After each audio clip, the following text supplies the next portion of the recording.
Welcome back to Virtual Biology. You guys have officially made it to week number 2. This week's an exciting one because we're officially starting our introduction to biology. So last week you guys spent a little time talking about the syllabus, going over the course calendar, figuring out what some of the protocol are for the course, as well as working on your e-portfolio. This week, we're going to go ahead and dive into some real science. If we scroll down, you'll look on the Moodle page that all of the stuff that we discussed last week is still here. So we still have our course calendar, we still have all of the information associated with major topics for the course. So the syllabus, as well as the e-portfolio and information regarding that are still found in the same location. So if you ever get lost or feel like you need to go back and reference one of those documents again, feel free to just come up to the top of your Moodle course and it should be right there underneath the calendar. Now that the calendar is on our screen, let's go ahead and talk about what Module 1 actually involves. Module 1 is an introduction to experimental design and the scientific method.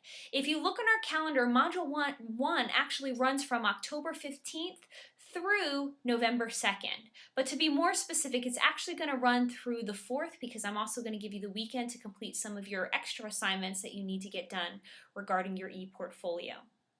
This week, we're not going to be discussing what's going to be happening from the 22nd through the 4th. Instead, we're just going to be focusing on October 15th through October 21st. If you have additional questions about upcoming assignments because of field trips or an inability to log onto your computer because of a vacation, just feel free to shoot me an email and we can discuss it individually.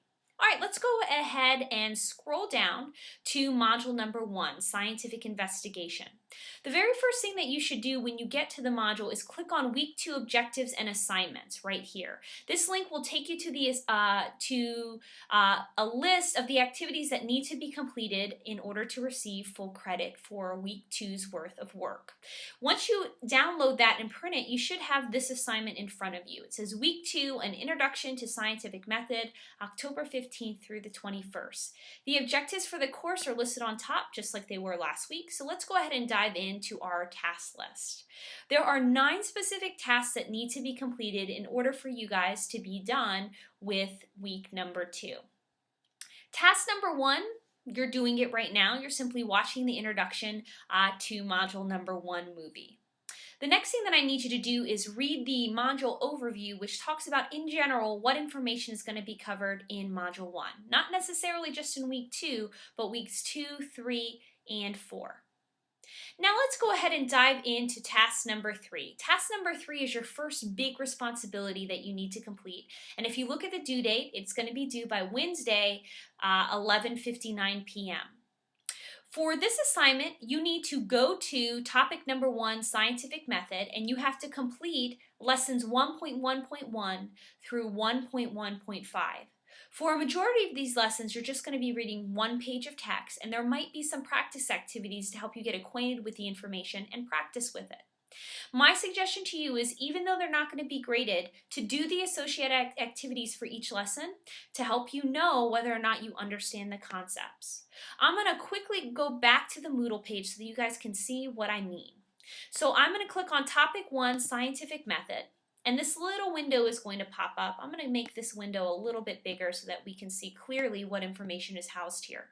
Now for topic 1.1, you'll notice that there's just a brief overview, all of the key vocabulary words that you need to know. By the way, all of them will show up on your test at the end of this module, so it's important that you know all of these, as well as essential questions. And these essential questions are going to be important. So as you are moving through the material, you want to make sure that you have answers to these because they're going to show up again in regards to your e-portfolio.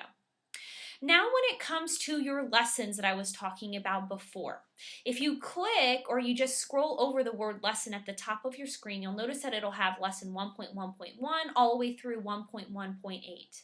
The only lessons that you have to get through this week are 1.1.1 through 1.1.5.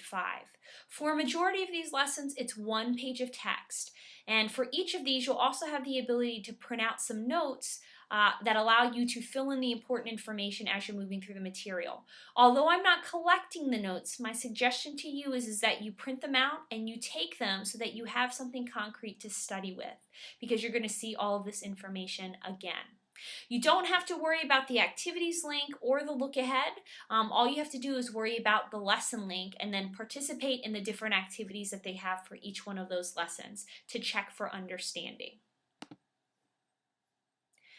So that takes care of activity number 3. Activity number 4, again, is optional. If you feel like you need more support with observation versus inference, you can watch my uploaded slideshow on observation versus inference. I tried to make it as easy as possible to simplify those terms to help you figure out what the most important information is regarding your quiz and your upcoming test. There's also an associated Cornell note sheet to help you answer some questions and also check for understanding. After that, Activity 5 is your first graded assignment for this module. It's your observation versus inference initial forum post, which is due by Wednesday, 11:59 p.m.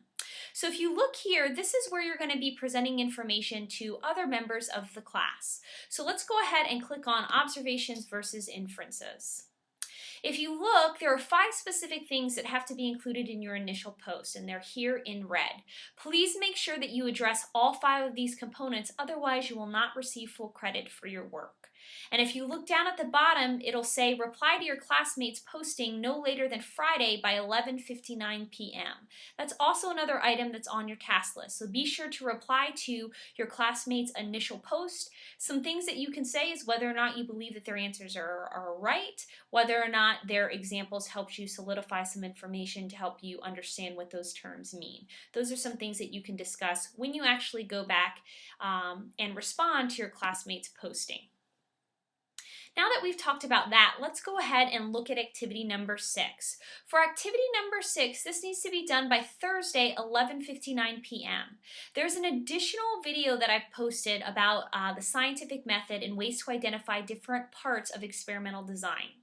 This is not an optional assignment. I want you to make sure that you watch the video, download the Cornell notes, and fill them in as you go. This tends to be the most difficult information in Module 1, so I want to make sure that you have the information that you need to be able to do your practicing with experimental design journal entry, which is task number 7, which is also a graded assignment. You'll notice that the due dates for both of these is Thursday by 11:59 p.m., so manage your time well so you have enough time to do your journal entry.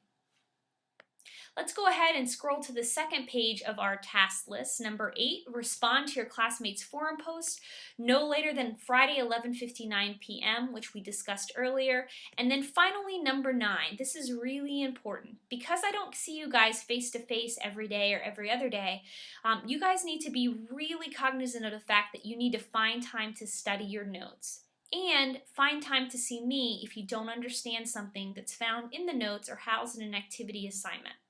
Again, I'll have some sense of whether or not you understand experimental design from your journal and your forum posts, but I'd like for you to be able to get full credit before you post those things. So if you don't understand what you're doing, or you feel like you need a little more help with some review and practice, please come and find me, shoot me an email, stop by my classroom so I can make sure that you have all the information you need to be successful. As always, pay attention to your due dates, make sure that you're doing your best, and if you have any questions, feel free to either call, email, or stop by. Thanks so much, guys. Good luck with week number 2.